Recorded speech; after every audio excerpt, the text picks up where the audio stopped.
When it comes to things that matter, it's hard to beat a first date.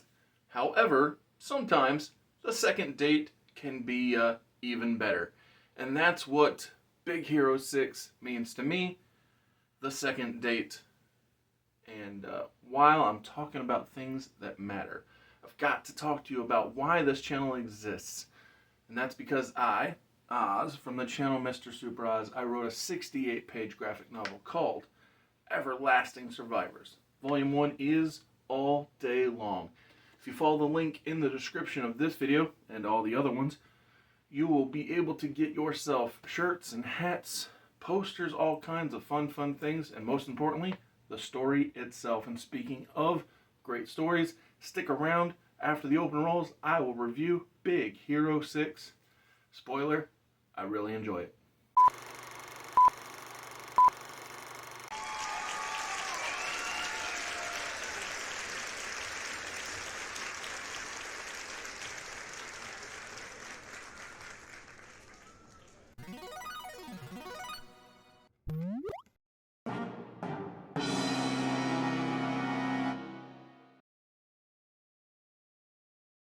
Big Hero 6 released on November the 7th of 2014, and it ran 1 hour 41 minutes. This movie instantly opens on on beauty. It's showing off San Fran, Tokyo. After seeing the great landscape, we go straight into robot fighting action. And in this robot fight, we hear total annihilation. It's fun stuff. You hear a sheepish young voice say, "I have a robot. I built it myself." Great line from our hero of this movie, Hiro Hamada. It's funny because I've watched the movie a lot of times, so I know that Hiro is hustling his robot fighting opponent, and it's a good time. When the opponent realizes he is being manipulated, he gets his goons and they go after Hiro, only for Hiro's big brother, Tadashi, to come in for the save. Then they all get arrested. The boy's aunt bails them out, and she's a lot of fun. Aunt Cass, that's her name. She is stressed by these two brothers. Hiro wants to go straight right back to robot fighting after he and Tadashi get bailed out of the jail. And so Tadashi agrees. He says, "Well, I'll take you to the bot fight, that way that I know you're safe." But en route to the next robot fight, Tadashi stops by his college lab, telling Hiro that, "Oh, I gotta do something." Clearly it's all just a way to get Hiro where Tadashi wants him to be. And so at the college lab, Hiro meets Tadashi's friends, and Hiro is rather impressed. It doesn't matter whether it's Go-Go or Honey Lemon, Wasabi, Fred. Obviously, all of these friends of Tadashi's, they impress Hiro. And that's the fun thing. Put all those characters together, and Hiro is number 5 of this 6-member superhero team. And the idea that this superhero team was originally a Marvel comic has always been one of the most fun things to me, because, well, A, there was a big evolution from the original comic to the film, but B, like my friend Ahmed always says, is anything ever not a comic or a book in media? Fred is so much fun. He and the other friends are great. But then we meet Baymax, teammate number 6. It's a wonderful introduction to such a cool character. Hiro gets invited to join the college. His brother and his new friends are all in. And Tadashi tells Hiro if he can blow away the admission folks, then with just a really good idea, then he's a lock to get into this program. So Hiro tries and tries to come up with what his killer idea will be, but is just stuck and he wants to quit. And so Tadashi, who believes in Hiro, he pushes his little brother to look at things from a new angle. Fred, Honey, Gogo, and Wasabi are all on hand to help support Hiro. Tadashi gives his brother the big "you got this" speech before Hiro presents his microbots, which is a smaller version of the fighting bot that he was using to hustle the bad guys in the open. And when Hiro's presenting, he shows off how that he can connect and command his microbots with a headband, a neural transmitter, he says. Hiro really gets into this presentation, and everyone is cheering for him. After it's all said and done, Aleister Cray is wanting to bring Hiro's tech to his technology company. I love the fact that I can instantly tell Aleister Cray is played by Alan Tudyk. He's a great voice actor, and I mean, heck, he's a great actor, period, because I really like Alan Tudyk's work. They are pushing hard to make it clear that Cray will be the villain, going so far as to show him attempt to take one of Hiro's microbots. But to me, just that clarity that they put on him accidentally having a microbot in his pocket clarifies that there's no way he can be the villain because you've revealed it too early. Hiro and Tadashi are so great together. It's a really awesome relationship they have, and that's what makes it so impactful what is to come. I always wanted a brother. I had a young uncle and a cousin that I was really close to, but I wanted a brother so badly I called my sister bro, mostly just to bug her, I guess. It was a fun time. I hate that Hiro lost Tadashi, his older brother. It was a very heroic move from Tadashi trying to save his professor when the place where the presentation was happening goes up in flames.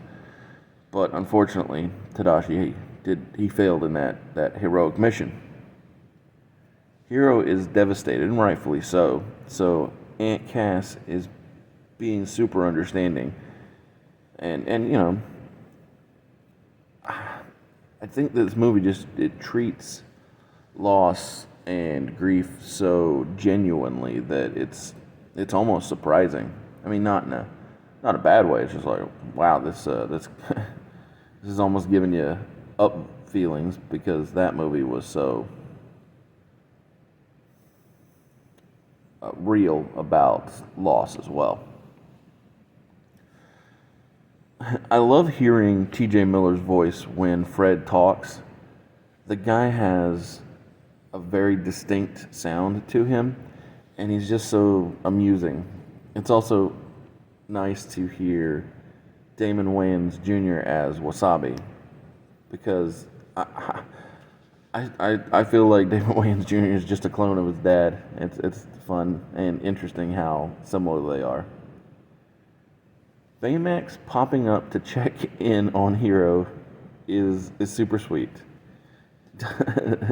Does it hurt when I touch it? That's funny that Baymax asked him that question, because you know, Hiro did something that made Baymax hear that he was in distress is what caused him to come out and check on him. Baymax hugs Hiro and says, "It is okay to cry." Dang, I am such a fan of Baymax. When Baymax is out checking on Hiro, Hiro is perplexed by the fact that one of his microbots is actively trying to connect with other microbots, because Hiro believes that they were all destroyed in the fire where he lost his brother. And so Baymax asks Hero if it would make him feel better if Baymax found where his microbot was trying to go, and Hero's like, sure, basically just trying to shut him up. And so Hero, not realizing that his passive comment would lead to Baymax basically touring all of San Fran, Tokyo, just blows him off. But when Hero realizes that his brother's creation is out in the wild, that's when the chase is on. And it's really amusing stuff. By the time Hero catches up with Baymax, Baymax has found where the tiny robot wants to go. It's all done so well, and it's very amusing. Once Hero and Baymax get into this warehouse where the microbot wants to be, they have like unbeatable odds against them because there are tons of microbots, and the only thing the heroes have to fight with is a broom. So there's no way that's going to work out. Baymax is so much more than a personal nurse. He just cares and is a true hero for sure, which is, it's nice. Hero and Baymax go to the cops to report that the microbots have been stolen, but obviously this regular cop is looking at Baymax like a balloon man, I think is what he calls him, and the cop just doesn't understand. And at this point, Baymax is low on battery, which makes him act very similar to being drunk. And so they just give up at the police station and go home. Baymax is petting the cat and he calls it a hairy baby. It's the movie is just a well-executed, fun time. Baymax misses Tadashi, and that hurts Hero, because Baymax is asking, where is Tadashi? While they are collectively, Baymax and Hero, missing Tadashi, Baymax says, you are my patient. I want to help. So Baymax hugs Hero. He says, you'll be alright. There. Will apprehending the man in the mask, so the person who stole the microbots, improve your emotional state? And then Hero says, most definitely. Hero then proceeds to what he calls upgrade Baymax. And these are big time changes. The cuddly Baymax is getting armored up. He says, you look sick. And then Baymax says, I can't be sick. I'm a robot. And then Baymax says, I fail to see how karate will make me a better healthcare companion. At this point, Hero wants to fist bump with Baymax, but Baymax, being a robot, doesn't understand that all Hero is actually trying to do is bond with his friend. And so Hero teaches Baymax how to fist bump, and Baymax says, I will add fist bump to my caregiving matrix. It's such good writing, and it actually reminds me of teaching my nephew to fist bump and the blah blah blah. He thought that was super fun and entertaining stuff. Watching Baymax run is so amusing. Baymax says those who experience a loss require friends and family. So he reaches out to all of Tadashi and Hero's friends to help show Hero the support that he needs. True words there, Baymax. Fred is loving that the team is being chased. He says, classic villain, we've seen too much. Baymax is the ultimate protector. He sheds all the armor that Hero had made for him in order to save the team from drowning so that Baymax can become a flotation device. Fred takes the team to his house, and Fred is super, super rich. Baymax fist bumps the butler and we see a painting of Fred's dad, who is obviously Stan Lee. Fred believes the man in the mask is Aleister Crey, and like I said before, it can't be, because Alan Tudyk was given all the indications that he is the bad guy, so he can't be the bad guy. Storytelling 101, we're going to put those breadcrumbs down for you to follow, and then we're going to lead you astray.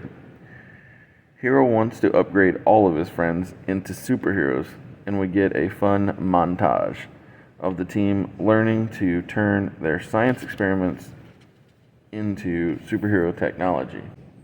Baymax gets a much better suit this time. Damon Wayans Wasabi has a great, I don't even know what you would call it, plasma blade power. Go-Go, she has her powers are super fun too. It's like floating rollerblades. I don't know what you call it. It's just nifty to look at. And Honey Lemon, she has a gooey, gluey gumdrop type power, so that's fun. And Fred is just crazy, and it fits with the character so much. He's just a monster or a guy in a monster costume that spits fire, because why would he not? Baymax, once again, just like with karate, says, I fail to see how flying makes me a better healthcare professional. But after Hero and Baymax get to flying, and Baymax sees how much this has improved Hero's mood, Baymax says that I see the treatment is working. While Baymax and Hero chill at the top of the world, not really the world, but a bridge that is looking out over some, beautiful part of the country,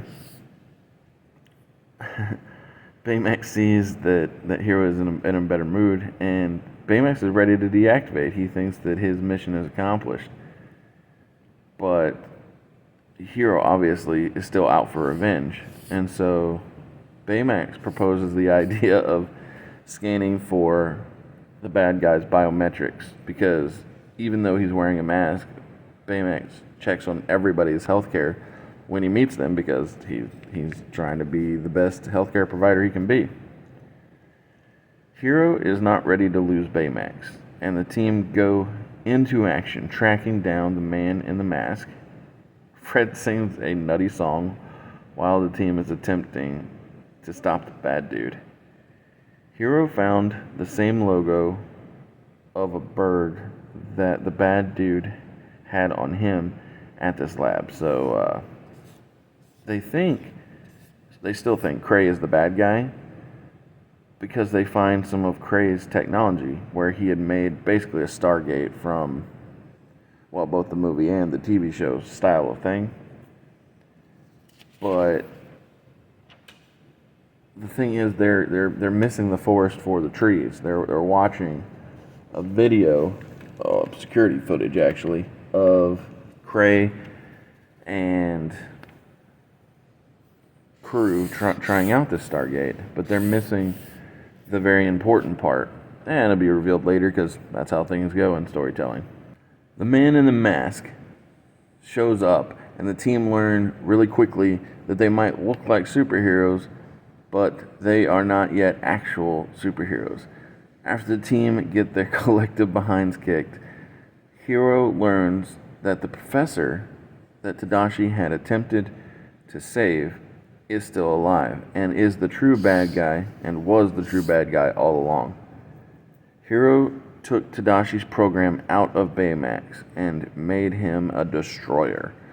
Honey Lemon put the program back in to stop Hero from killing, via Baymax. And the whole team are all against killing, which is good. I'm pro not killing folk. Baymax is also against killing. Hero is broken, and I hate it. Baymax has before unseen footage of Tadashi, because throughout all the time that Tadashi was programming Baymax, Baymax was recording Tadashi's progress. This has helped Hiro, and it's really touching stuff to see Hiro improve by learning from his brother who's no longer with him. The team show up to check on Hiro, and they hug him and they tell him that they'll catch the bad guy. Fred is so amusing. This is a revenge story. So we cut to Kraytech having a show off that is obviously where Professor Callahan is going to be coming to, because, you know, like Fred said, it's a revenge story. And I'm sure that the team is going to arrive here as well, but will they make it on time? That is what we're here to find out. Yep, here is Callahan. He is so mad at Cray because in Callahan's mind, Cray, Alan Tudyk's character, is responsible for Callahan losing his daughter within the Stargate machine. So Callahan is setting it up, all the broken pieces, so that Cray can fall to the same fate that his daughter went down to. But that's the crazy thing, and because in reality, well, we'll wait till we get there. The 6 heroes, they have arrived, and thankfully, Hiro isn't trying to kill Professor Callahan anymore. He sees the error of his prior mindset. Unfortunately, the team is still struggling to take on the microbots that Callahan's controlling. They think their way out of the problem.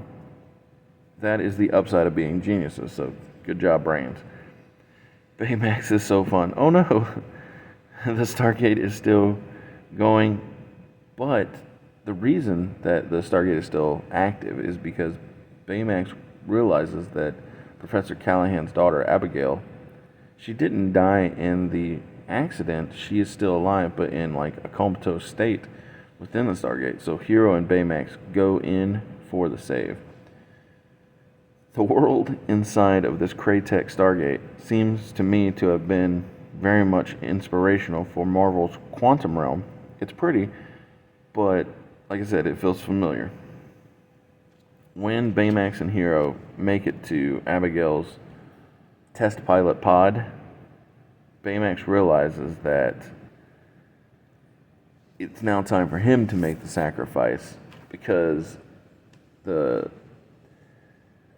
his armor is messed up. He's not going to be able to make it. So what he does is he makes his flying fist send Abigail and Hiro out of the not quite quantum realm of this movie, but Baymax saves Hiro and Abigail. It blows me away that it's been 9 years since I first saw this movie in theaters. It was such a important time for me. This was like one of the happiest parts of 2014 for me. It was a rough year. Baymax was able to get his program out of his chest and before he deactivated and sent the Fist and Hiro, along with Abigail, back to the world. This movie is great. It's 5 out of 5 for me.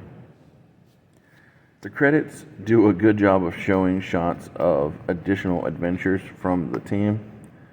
The post-credits, we get an extra Fred scene where he finds out that Stan Lee is a superhero in this world. If they ever make a second movie, I'll be very curious to see who plays Fred's dad, because Stan Lee is no longer with us. But with it being this long since, 9 years since the movie came out, I presume they'll probably just stick with the animated series route that they've already done and not do another film. But what do I know? Incredibles 2, I think, took a long time too, so we'll see. Thank you for tuning in, and if you're still with me, then please check the description of this video for a link to your way to find my 68-page graphic novel, Everlasting Survivors. Who knows, one day it might be the next big hit that everybody's like, oh, I didn't know that was based on a graphic novel. And your friend can go to you and say, oh, you knew this was a book already? I had no idea. So, just a fun idea. Come back tomorrow for trivia and Thursday for trivia. Have a great one. Later.